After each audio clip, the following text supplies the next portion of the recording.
En los poblados pequeños suelen contarse todo tipo de historias sobrenaturales, la aparición de espíritus es algo común entre los lugareños. Con esas historias se infunde miedo entre los más jóvenes, y se les busca educar para que no actúen imprudentemente. Y es curioso, pero, entre todo este imaginario colectivo las personas participan activamente, ya sea contando las historias como si las hubiesen vivido o como si alguien que conocen y en quien confían se las hayan contado, y también se participa pasivamente, siendo el mero espectador o escucha de aquellas historias repletas de seres sobrenaturales. Yo crecí escuchando todo tipo de historias, desde la Llorona que se aparece en tiempos de lluvia y mora a las cercanías de los canales de agua, los duendes que juegan y hacen travesuras en los nacimientos de agua y todo ese tipo. De chico, por supuesto que todo eso me generaba miedo. Los días en que la lluvia caía con fuerza sobre los cultivos de mi familia, yo solo podía pensar en que la Llorona podía aparecerse por ahí, o peor, podría escucharla en la noche, así que me dormía lo más pronto que pudiera. Mi familia siempre ha sido numerosa, tengo alrededor de 7 hermanos y 3 hermanas, con todos ellos crecí en este poblado alejado de las grandes ciudades. Era un pueblo bonito. El palacio municipal se encontraba al centro, ahí solía reunirme con mis hermanos y amigos para jugar al fútbol, a las escondidas y a un montón de juegos más que nos inventábamos en la marcha. Atrás de la presidencia existía una pequeña colina, que de niño recuerdo su subida bastante grande y cansada de recorrer, pero la tienda era de las más surtidas de toda la zona. Incluso los vecinos del poblado de al lado venían a surtirse de granos, azúcar y otros productos. A mí me gustaba ir porque ahí encontraba golosinas de todo tipo, paletas, chicles, papas, chocolates e incluso algunos accesorios como pulseras, donas y ligas para el cabello. El señor que atendía aquella abarrotera se llamaba Don Martín, conocía prácticamente a toda la gente del pueblo y mi familia no era la excepción, ya que mi padre era alguien bastante conocido y no solo aquí, en la ciudad que nos quedaba más próxima también era bastante popular. Su fama no necesariamente se debía a su gran bondad, creo que en alguna ocasión estuvo prófugo de la justicia por haberle quitado la vida a un hombre que le había pisado su brillante calzado en el bus en el que viajaban. Cuando el autobús hizo la parada, mi papá lo bajó tomándolo de la camisa, lo arrojó sobre la banqueta y le hizo daño. Después de haber hecho eso huyó, no supe bien a dónde fue, pero lo atraparon y estuvo recluido un tiempo. Pero mi papá siempre fue muy astuto y bastante inteligente socialmente, se hizo amigo de las autoridades de la prisión y en poco tiempo logró que lo transfirieran a otras celdas. Incluso trabajó como secretario de algún mando de la prisión mientras estuvo cumpliendo su condena. También fue presidente auxiliar del municipio de donde vivíamos y sí que le sacó partido a su estadía en la dependencia. Definitivamente mi papá fue todo un personaje. Aunque también era bastante amoroso con la familia, amaba a mi madre y a sus nietos, le gustaba que vinieran a visitarlo y siempre intentaba darles un pequeño regalo. Le gustaba que la familia fuera grande, ya que las parejas e hijos de mis hermanos y hermanas vivieron en la misma casa al menos por un breve tiempo. Conforme pasó el tiempo, muchos de mis hermanos optaron por irse a Estados Unidos y rehacer sus vidas allá. Mis hermanos se comenzaron a ir después de que falleció mamá. Supongo que a pesar de que mi padre se esforzara por mantener unida a la familia, quien cumplía esa función era mi madre. Ella era hermosa y elegante, siempre le gustó verse y vestir bien, o al menos que destacara por encima de los demás. Recuerdo que si le veía alguna prenda igual o similar a la que ella utilizaba, no la volvía a vestir, la rompía o quemaba, ya que siempre le gustaba distinguirse del resto de mujeres del pueblo. A pesar de parecer muy superficial mi señora madre, la verdad es que era alguien muy amable, con su carácter un poco de diva sí, pero siempre tenía una sonrisa para nosotros o con las personas cercanas. La historia de cómo se conocieron e hicieron esposos mis padres es cuanto menos curiosa y me habla mucho del carácter de ambos. Si no mal recuerdo, alguna vez me contaron que mi papá era novio de otra muchacha del pueblo y mi madre hizo lo imposible porque él terminara casándose con ella. Por supuesto no fue muy difícil, ya que era ella muy guapa cuando joven, delgada, de piel blanca casi como porcelana y de facciones muy finas, la nariz aguilucha pero muy afilada.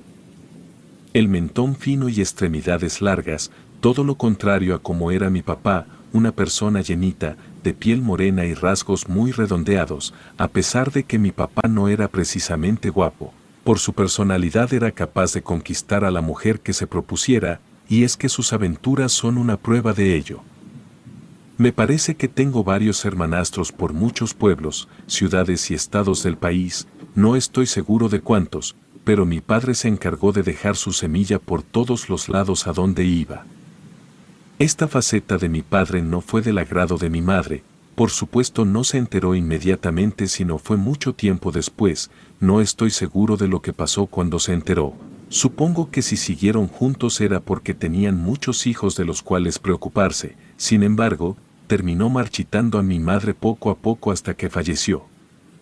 Pero al menos tuve la fortuna de que conociera a mis dos hijos, lamentablemente no estuvo para ayudarme para cuando, algo, reclamó la vida del único hijo varón que pude tener. Cuando yo tenía 19 años me enamoré de una joven que era originaria del poblado vecino con el que colindaba el mío, el cual pertenece a otro estado y la única división visible era un viejo puente construido hace muchos años el cual conectaba a ambas localidades. Y es que comunicarlos era algo necesario ya que era la única entrada y salida para ambas poblaciones. El camino estaba hecho de piedra grisa, bastante filosa, pero muy resistente. Ella era una joven que había sido criada únicamente por sus abuelos, su madre desde que nació la dejó al cuidado de sus dos abuelos y se fue a la ciudad a trabajar, para proveerla de lo necesario a ella y a sus papás ya que sus hermanos se habían ido también a trabajar fuera y tampoco era que se preocuparan mucho por ellos. De modo que creció sin la tutela y guía de su madre. Sus abuelos, ya grandes y que incluso habían vivido en carne propia la Revolución Mexicana, su abuela sobrevivió a los saqueos y raptos que hizo el ejército cuando pasó por esta localidad ya que los militares arrasaban con todo, especialmente con las mujeres jóvenes de quienes abusaban. Su abuela se escondió en las cuevas que hay en los cerros y tiempo después se casó con un campesino, que logró comprar bastantes hectáreas de tierras las que cultivó hasta que murió. También se hizo de montes de donde extraía leña y hacía carbón para sobrevivir, y es que las condiciones climáticas de esta zona son un poco severas. Al encontrarnos entre las montañas la altitud genera que la mayor parte del año haga frío, la neblina suele estar todos los días y en temporadas invernales es difícil ver más allá de la nariz. También llueve constantemente y hace que los caminos de piedra gris se vuelvan difíciles de transitar. La vida en esta región suele ser complicada, pero todos los pobladores están adaptados y acostumbrados a vivir bajo estas condiciones. Los niños incluso suelen jugar fútbol en shorts o correr por todas partes con apenas unas cuantas prendas encima, por lo que es común ver a las personas e infantes con la cara pelada, los labios rotos y la piel enrojecida por las bajas temperaturas.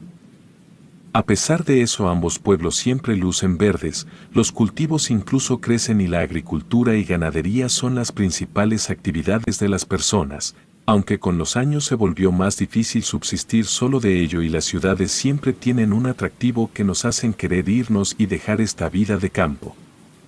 Pretendía aquella mujer y al principio no me hizo caso, le preocupaba que sus abuelos no aprobaran algo así y tuviéramos problemas. Es que su abuela era especialmente muy negativa a la idea de que su nieta estuviera con alguien del apellido de mi padre, por todo lo que en su vida ha hecho y se ha ganado esa infamia. Aunque los hijos no deben pagar los pecados de sus padres, tiempo después entendí por qué su desconfianza. El punto es que nos volvimos novios, nos veíamos a escondidas cuando la enviaban a hacer compras a la abarrotera de Don Martín. Se escapaba un ratito y nos escondíamos de los vecinos quienes no tenían nada mejor que hacer que comentar todo lo que habían visto. Nuestra relación era un poco clandestina, pero eso me generaba cierta emoción, hacía más interesante cada encuentro y lo dotaba de cierta adrenalina. Después de unos meses de noviazgo y encuentros fugaces por la desaprobación de su familia, a estar con alguien como yo, nos enteramos de que seríamos padres. Para ese punto yo tenía alrededor de 22 años y ella acababa de cumplir los 19, éramos jóvenes, pero lo suficientemente adultos para ser padres y adquirir todas las responsabilidades que criar a un hijo implica. Para mi sorpresa, mi primer hijo fue una niña, la cual nació muy sana, pero no estuve de acuerdo porque yo quería un varón. Mi madre, cuando escuchó mis quejidos, entró en cólera. Me golpeó y me dijo que si tanto deseaba un hijo que entonces lo moldeara con mis propias manos. Por supuesto que cedí con los reclamos y reproches de mi esposa. Vivimos en casa de mis padres, mi esposa ayudaba a mi madre con las labores domésticas, me atendía a mí y al resto de mi familia como suele acostumbrarse aquí. Yo conseguí un empleo como chofer de un autobús de una de las compañías de transporte más grandes del país, pero tenía que viajar todos los días hasta donde se encontraba la terminal, así que pasaba mi tiempo libre con mi familia, a veces íbamos al cine o a comprarle todo lo que la niña necesitaba. No pasó gran cosa en ese periodo, pero las cosas comenzaron a tornarse raras cuando nos enteramos de que nuevamente seríamos padres. Tan pronto mi esposa me informó que estaba embarazada, yo me puse muy contento, quizá esta vez sí tendríamos a un hombre. Aunque no todo iba viento en popa, durante esos tiempos mi madre comenzó a enfermarse y parte de mi salario lo destinábamos para cubrir los gastos del médico y la medicina que requería. Les reduje algunas cosas a mi familia y aunque mi esposa nunca puso objeción e incluso le ayudó en lo que pudo a mi madre, haciéndose cargo de mi padre, de mis hermanos más chicos, de mí y de mi hija, ella me decía que algo no iba muy bien con el embarazo. Me comentaba que las noches que yo me encontraba trabajando, escucha pisadas en el techado de teja natural que tenía la mayor parte de la casa de mis padres. Las pesadillas eran constantes y se repetía una donde un hombre misterioso le arrebata a nuestro hijo de las manos y yo simplemente no aparecía para defenderlos. Al principio no le di importancia a las preocupaciones de mi esposa, insistí en que solo eran sueños y que dejara de pensar en tonterías. Mi madre escuchó algunas de nuestras discusiones sobre este asunto y se molestó con mi actitud, me preguntó qué me pasaba, que si acaso era tonto o por qué trataba así a mi mujer. Yo traté de evadir la responsabilidad de mis palabras alegando que eran solo sueños y que me dejara descansar ya que había estado trabajando toda la noche y estaba cansado. Mi madre falleció antes de que naciera mi hijo, su enfermedad había avanzado, mi padre se había ausentado como era costumbre, seguramente estaba con alguna de sus amantes, pero a saber con cuál o dónde. Yo tampoco estuve presente mientras ella agonizaba ya que la central me había propuesto un ascenso y precisamente ese día me harían el examen de habilidades para saber si era apto para realizar viajes de larga duración. Por supuesto no pasé la prueba, pero me permitieron seguir trabajando de forma local en la empresa y que posteriormente decidía volver a aplicar el examen lo hiciera, ya que realmente fue por muy pocos puntos que no acredité el test. Cuando llegué gran parte de mi familia ya se habían reunido en la casa, todos preguntaban y otros maldecían a mi padre. Mi esposa embarazada gestionó todo lo necesario para los rosarios que se acostumbran a hacer. Mis hermanos aportaron el dinero para los gastos y esperábamos a que mi padre decidiera aparecerse antes del entierro del cuerpo de mi madre. Cosa que por cierto sí ocurrió, y aunque lloró desconsoladamente como un niño mientras se posaba de rodillas frente al ataúd, la verdad es que yo solo podía sentir un profundo desprecio por él, pero a pesar de ello era mi padre. Y en honor a la memoria de mi difunta madre mantuve el témpel. Algunos familiares se quedaron unos días en la casa ya que hacía bastante tiempo que no nos veíamos, nos pusimos al día, conocieron a mi esposa y a mi hija mientras nos felicitaban por estar esperando a nuestro segundo hijo.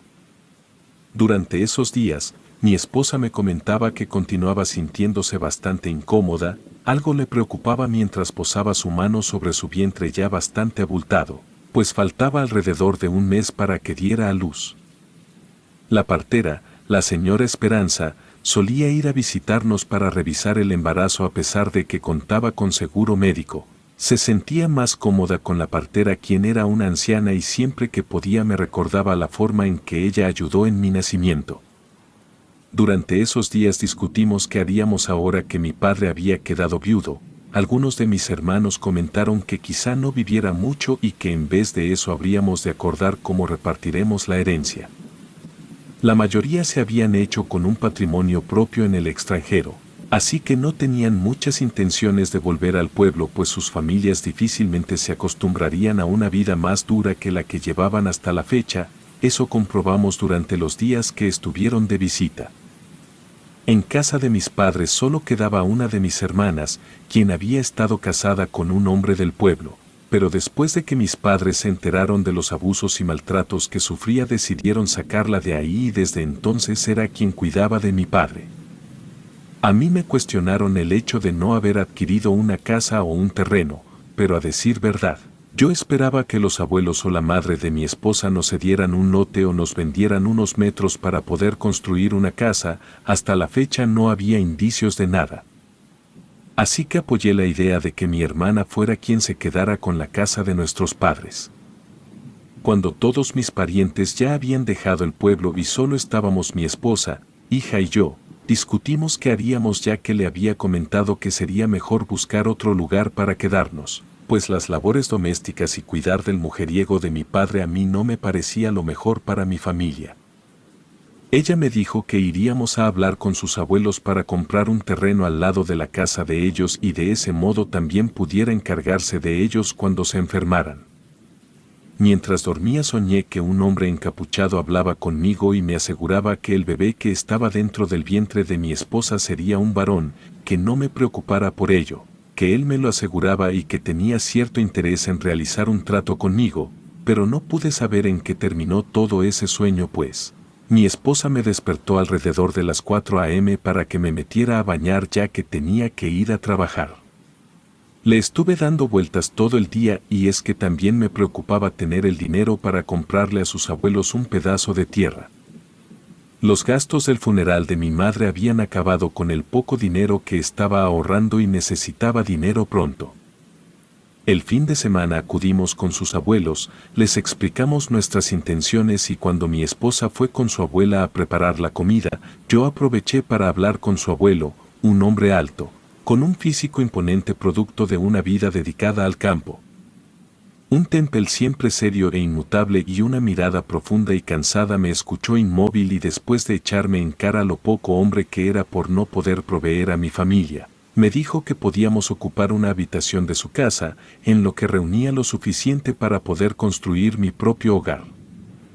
Agradecí su generosidad y le dije que en cuanto empacáramos nuestras pertenencias nos mudaríamos con ellos, aunque le recalqué que sería solo temporal y que la presencia de unos niños en casa seguramente le sentirían bien, más ahora que se le dificultaba caminar erguido y sin ayuda de ese bastón de roble pulido por años de uso. La primera noche que pasamos en casa de los abuelos mi hija no dejó de llorar, habrá sido el cambio, la luz o algo más, estuvo llorando toda la noche, mi esposa intentó calmarla de distintas formas, pero nada parecía ayudar, incluso su llanto hizo que la abuela viniera un poco molesta a tocarnos la puerta pidiendo que calláramos a la bebé. Yo estaba cansado así que me dormí.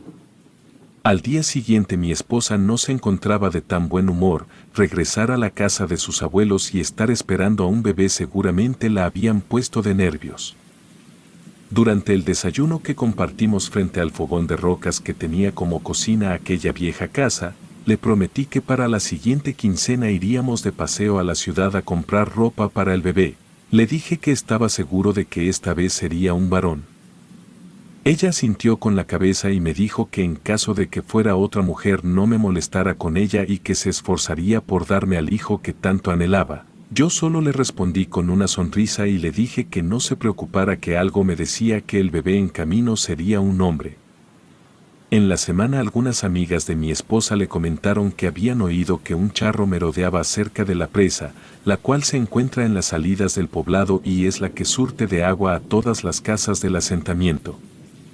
Le dijo que tuviera cuidado, ya que muchas personas comentaban haberlo visto salir de entre los arbustos y llamar a los peatones, generalmente llamaba a las mujeres, pero que no se le veía el rostro. Decían que era un espíritu que habitaba en esos lugares ya que durante la revolución habían colgado a muchos hombres para evitar que pusieran resistencia durante los saqueos. Supuestamente en esa zona habían fusilado a muchos campesinos y militares contrarios. Y que el derrame de sangre había sido inmenso y desde entonces eran almas que buscaban el descanso eterno. A mí me parecían cuentos de niño. Seguramente algún joven se le había ocurrido vestirse de charro y coquetearles a las damas para ver si alguna le hacía caso. Insistí en que no fuera tan crédula ya que ella se mostraba preocupada a que me pasara algo, cuando regresaba a casa o en las mañanas cuando pasaba por ese camino rumbo al trabajo. Me dio un crucifijo que le había regalado su madre cuando cumplió 15 años para que me protegiera. Al otro día tenía que entrar temprano al trabajo. Mi esposa se despertó de madrugada como de costumbre para plancharme el uniforme, calentar el agua para el baño y prepararme un café, para desayunar antes de que me fuera. Me aseé, vestí y comí como de costumbre, me despedí de mi esposa e hija y salí rumbo al trabajo pensando en las historias del charro. Cuando pasé por la presa logré ver una figura que se encontraba montando un caballo. Pensé que sería alguien tratando de hacerse el gracioso, ya que en el pueblo nadie tenía caballos y seguramente sería alguien de un rancho que estaba relativamente cerca. Continué caminando y le di los buenos días, pero este no me respondió. Solo me vio avanzar atentamente mientras montaba. Yo continué avanzando y justo cuando pasé al lado del jinete sentí una presencia extraña, el cuerpo se heló. Los vellos se me pusieron de punta como si me advirtieran de un gran peligro y mis sentidos se agudizaron, sudé frío y a pesar de que intentaba girar mi cabeza para ver de quién se trataba. Esa figura montada en aquel caballo negro no pude hacerlo, me quedé pasmado unos segundos que se sintieron eternos y cuando por fin pude mover la cabeza la figura había desaparecido. Avancé un par de pasos más adelante y terminé vomitando, me comenzó a doler la cabeza y me tenté volver a casa, pero sabía que el abuelo de mi esposa no dejaría de llamarme cobarde y poco hombre, así que continué con mi rumbo. El trabajo fluyó de lo más normal, tomé una aspirina para el dolor de cabeza, pero no pude comer nada. El asco se mantuvo durante toda la jornada y por un momento logré apartar lo que había ocurrido esa mañana hasta que tocó volver a casa. Tuve que ir a dejar al camión a la estación y esperar a que mi compañero se hiciera cargo del resto. Se retardó un poco así que el camión de regreso me dejó. Bajé en la desviación y emprendí mi camino de vuelta. Esa noche había luna llena, las nubes se habían apartado así que había suficiente luz para poder caminar sin mucho problema. Conforme me aproximaba a la presa más temor sentía, aceleré el paso hasta que un perro negro que arrastraba una cadena gruesa se atravesó en mi camino. No había escuchado cómo semejante pedazo de metal no había hecho ruido con las rocas, pero ahí estaba un animal bastante grande y que nunca había visto por ahí. Parecía un coyote y me miraba fijamente como si quisiera desafiarme. Traté de asustarlo gritándole y haciendo movimientos y sonidos bruscos, pero el animal ni se inmutó. Después de rezar un Padre Nuestro, agarré suficiente coraje para avanzar. El animal simplemente se quedó inmóvil. Yo pasé al lado de él y fue cuando realmente noté sus dimensiones. Me llegaba a la altura de la cintura y yo soy un hombre alto. Mido 1.90 por lo que no era para nada un animal promedio. Esperé a que intentara morderme o atacarme, pero se quedó parado sin más. Continué mi camino hasta que perdí de vista a aquel animal. Seguramente había escapado de alguna casa de algún poblado cercano. Conforme me acercaba a la cúspide del camino, noté una figura parada en medio del camino. Parecía un monje calvinista a juzgar por su silueta. Podría ser el dueño del animal, pensé. Y de cierto modo me dio cierta confianza, así que caminé tranquilamente, pero este se quitó de en medio y se quedó parado a un costado. Con una mano me hizo la seña de que me acercara, así que sin dudarlo lo hice. Traté de verle la cara, pero la capucha le cubría del mentón para arriba a pesar de que la luz de la luna radiaba en el cielo. Me llamó por mi nombre, cosa que me sorprendió ya que yo nunca lo había visto en el pueblo y nadie había comentado sobre su presencia. Me dijo que sabía todo sobre mí, que había estado al pendiente y que tenía un trato para mí. Yo me exalté y continué preguntando cómo sabía de mí, quién era y quién lo había enviado o si acaso era una broma. Con una voz muy suave y con un tono pasivo me dijo que sabía que necesitaba dinero y que él podía darme lo suficiente para no tener que preocuparme nunca más. Con un palo que sostenía en su otra mano marcó una cruz en la tierra y me dijo que justo debajo de esa marca había unos barriles repletos de oro, el suficiente para mí, pero que la condición para que yo pudiera gastar una peseta era que con ese oro mandara a construir una iglesia. Mientras me dijo señaló con el palo a la presa, me dijo que en ese lugar habría de edificar una iglesia pero que sin símbolos católicos. Me dio especificaciones muy exactas de cómo la quería. Una alfombra roja tenía que extenderse desde la entrada hasta el fondo. Algunas molduras tenían que estar hechas con el oro que iba a encontrar si aceptaba el tratado, y que no podía hablar con nadie sobre eso. Pero que también quería otra cosa, me dijo que el bebé que mi esposa esperaba sería un varón y la condición para que yo pudiera gastar el resto del tesoro como me placiera era, que en cuanto naciera el bebé yo se lo entregara. Me dio una fecha exacta, el 3 de marzo nacería mi hijo y ese mismo día a la medianoche yo debía volver a donde nos encontramos para entregarle al infante. Él me permitiría extraer el dinero y una vez que su iglesia fuera construida no volvería a saber de él. Yo me quedé perplejo, no pude preguntar nada más a pesar de que muchas preguntas recorrían mi mente. Después de que terminó de darme instrucciones entró al monte y desapareció entre los árboles y la maleza.